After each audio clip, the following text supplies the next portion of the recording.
this thing on? Because it's getting ready to be on. Hello and welcome to Bell Ringer. My name is Greg. Your guest name today is Frank Ewing, the CEO of AML RightSource, a firm specializing in anti-money laundering. Frank and AML expand to Buffalo in March of 2019, and Buffalo Niagara helped with the project at that time. They promised to create 100 jobs in their first 5 years. Here we are 2 years later.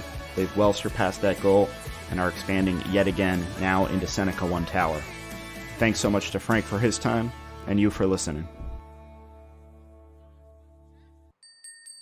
All right, Frank, thank you very much for being with us again, back on Bell Ringer. Appreciate your time. Thanks, man. Nice to be back. So for those that don't know or didn't hear our first episode, just quickly, what is AML RightSource? AML RightSource is the largest global tech-enabled provider of financial crime managed services to both banks and non-bank financial institutions around the globe. What does that really mean? It means that we have both consulting people and technology to solve the issue of financial crime for our clients. And really what that means is we've got an army of investigators, analysts, and tools to help us really determine and suss out whether there's potentially nefarious activities from a financial perspective happening in and amongst our clients. And since we last talked, I think the company and some of your messaging too publicly has transitioned from the service side of a business and a company, and now, being more of a tech-enabled company and adding on those services and that type of talent. So tell us a little bit about, what that means to you and that transition as AML continues to grow. Sure. I mean, well, like many industries, in financial crime is no different. Technology is a huge, enabler and disruptor. And I think what we always, at least what I always kind of premised was that, if you have deep relationships with clients, you can use human capital essentially as the tip of the spear to grow trusted relationships. Because if they know you can execute, if you've come in, if the patient is on the table and they've got an open wound and you're the person who can help close that open wound, that patient is going to be more likely to trust you to actually maybe cure their disease. And so our theory of the case, my theory of the case has always been, if you can get in with human capital, it's going to be much easier to land and expand into other service areas. And so, the way we look at the challenge or the problem of financial crime, and maybe I should just go back and say, I think I might have said this on the other pod, that, if you measured financial crime as a metric of GDP, it would be the world's 5th largest economy, just to put that in perspective. So the problem is very real and acute. And if you look across the challenge that financial institutions and non-bank financial institutions, and again, when I say non-bank financial institutions, I mean payments companies, fintech, those type of people, money transmitters, casinos. If you look across the challenge that they have, it's really threefold, right? They have a challenge in kind of onboarding customers and risk associated with that. They have a challenge with maintenance, so making sure that their customers aren't on any sanctioned lists or aren't doing anything in terms of changing behaviors or activities. And then ultimately, they have a challenge as it relates to investigations. And we view those as kind of the big 3 challenges that our clients face. And in response to those big 3 challenges, we knew that we needed a trinity of services or capabilities, rather, to kind of mirror that. And those are advisory, tell us how to fix the problem; technology, how can we use technology to actually identify more bad guys and effectuate some of the policy issues that happen; and then ultimately people. Somebody's got to execute on this, and that's where our track record had been. And so what we saw was a real opportunity as the company continued to kind of grow and expand market share to really double down on the notion of technology. To make those big 3 challenges a bit more frictionless, a bit more automated, and a bit more seamless to catch more bad guys. And ultimately, I know for a services organization, it might sound a little counterintuitive to provide your clients with something that will limit the number of people needed to do the job. But here's what I'd say. One, doing the right thing is never wrong, right? It's always important to recognize what the mission of our company is. And the mission of our company is to fight financial crime for our clients and for the world. And if you truly believe in that mission, then you should embrace technology as part of that solution, even though it might limit the number of human beings you have working on a particular client or particular issue. So doing the right thing is never wrong. Two, we really believe in the mission of what we're trying to do. And three, we see our ability to couple really great technology and cutting edge technology with really great human capital and actually gain more share as a result.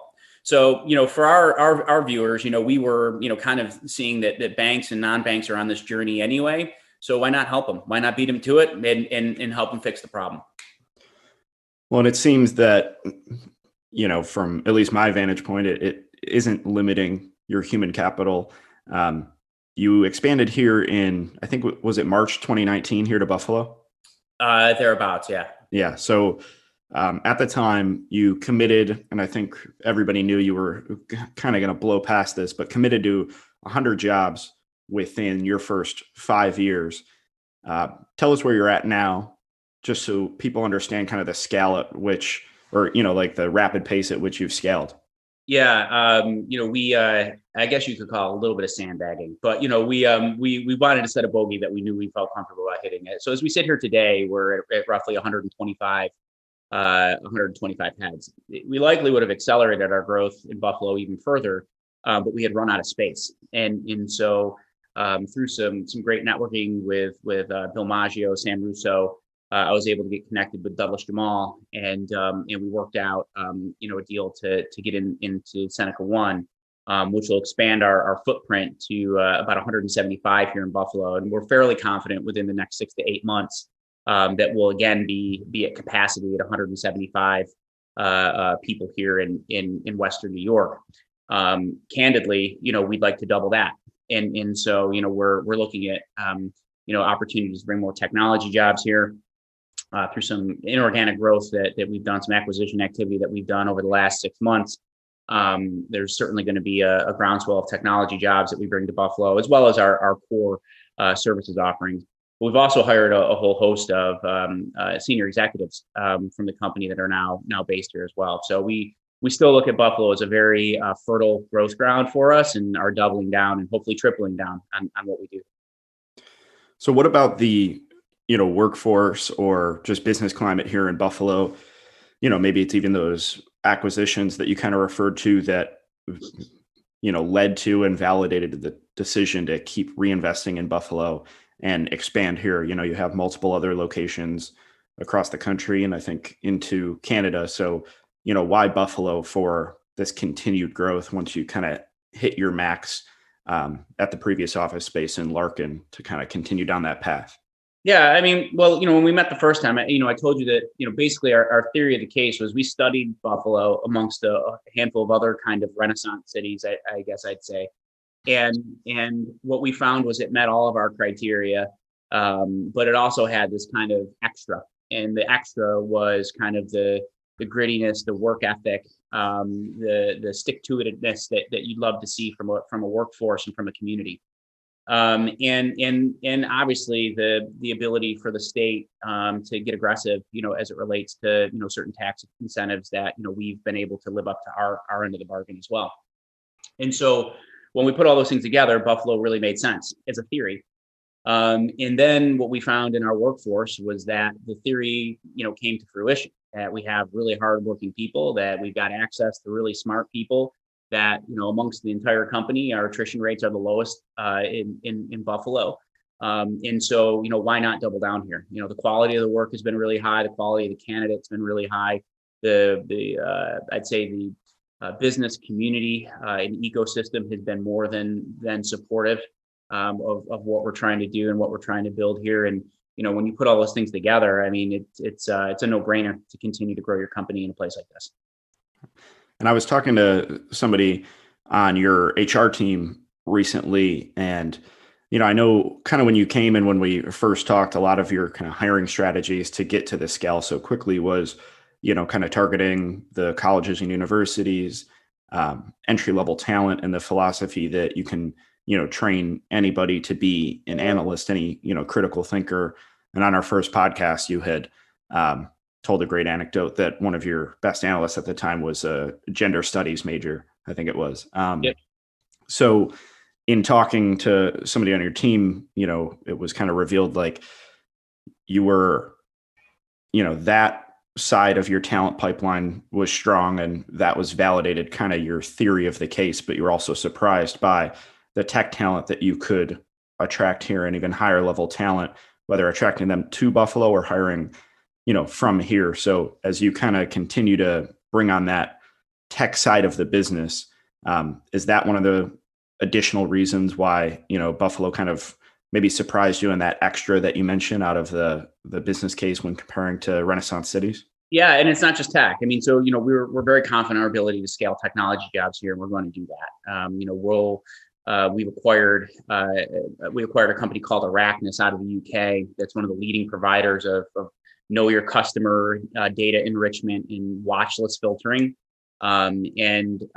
Essentially, we're going to make a huge investment to scale, that product, that business. We've acquired another company out of Germany called Pascon that has 10, 11 offices, about 400 employees around the globe.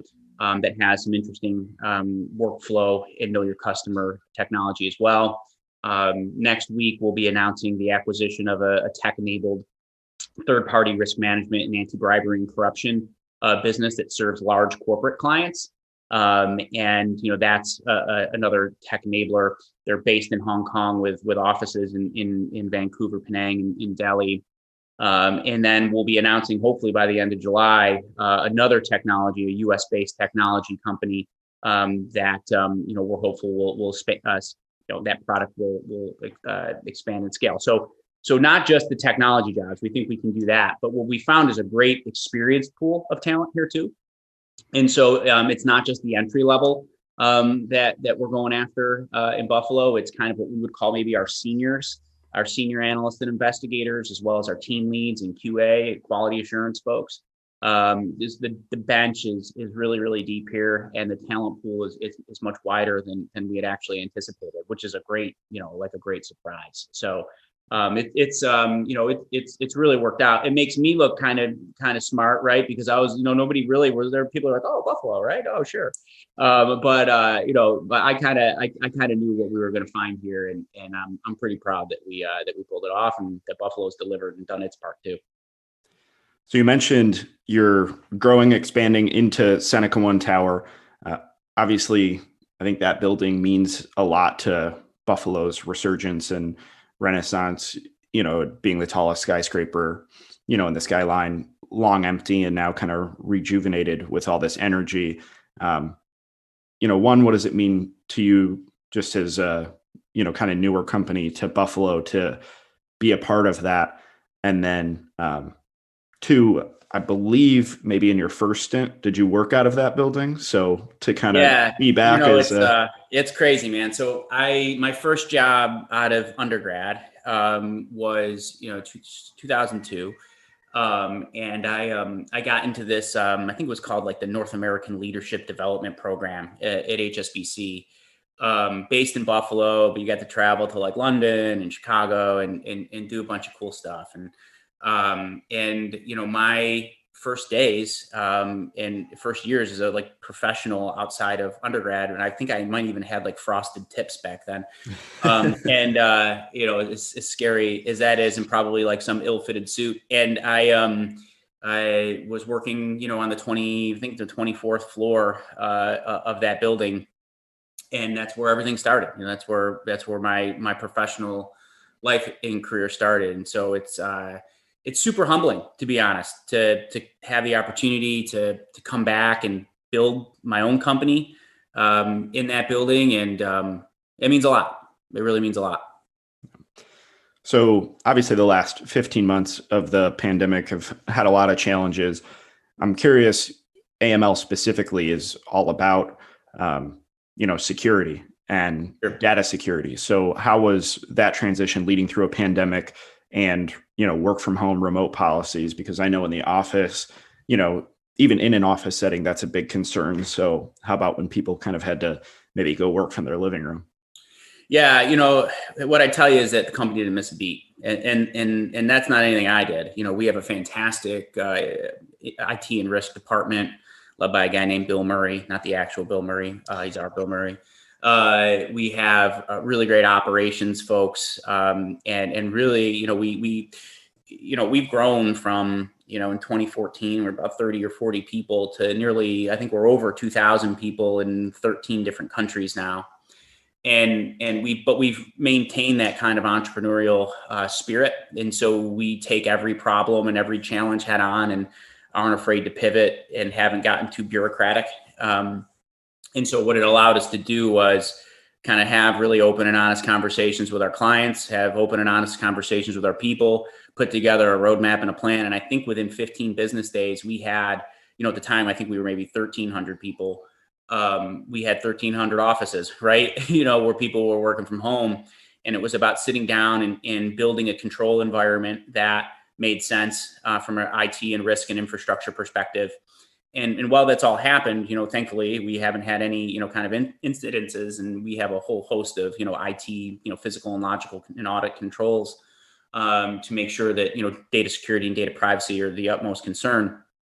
But we've also seen obviously a shift in the world, right? Where remote work and hybrid work and all that type of stuff is a bit more the flavor of the day. And quite frankly, I think now that clients are kind of indoctrinating that as the status quo, it's made it a little bit easier for us to kind of navigate those waters. Personally, I want everybody in our fabulous offices, especially Seneca One. We're super excited about it.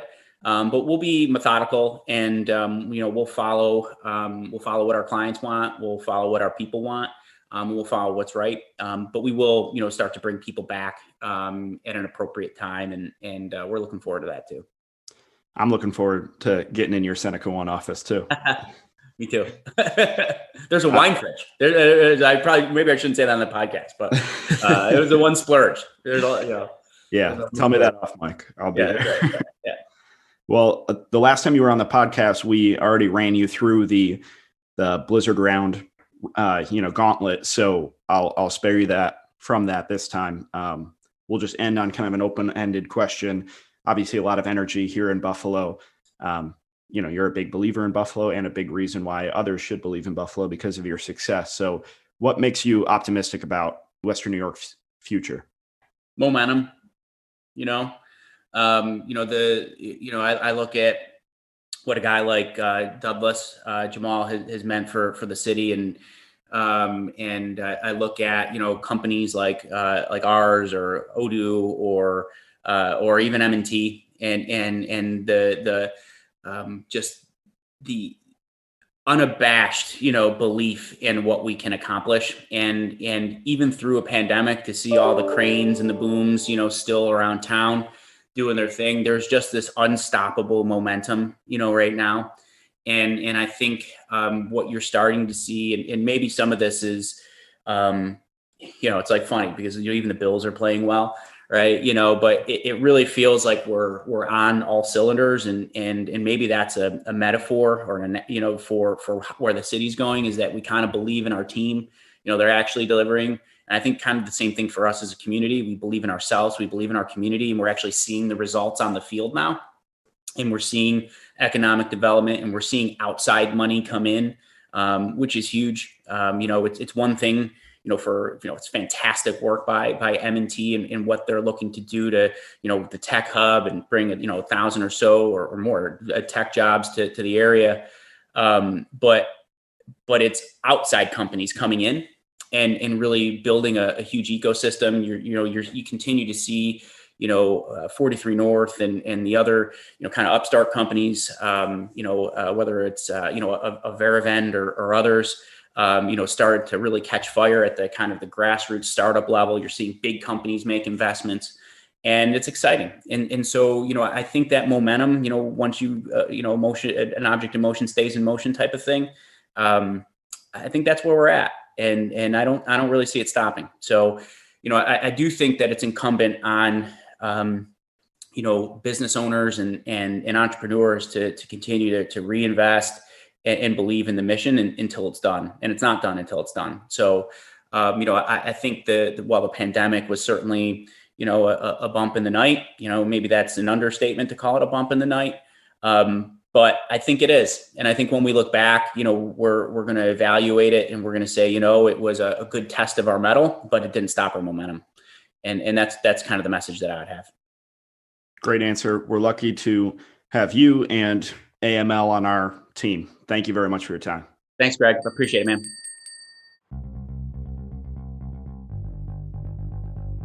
Bell Ringer is a podcast by Invest Buffalo Niagara, the region's privately funded, nonprofit marketing and economic development organization.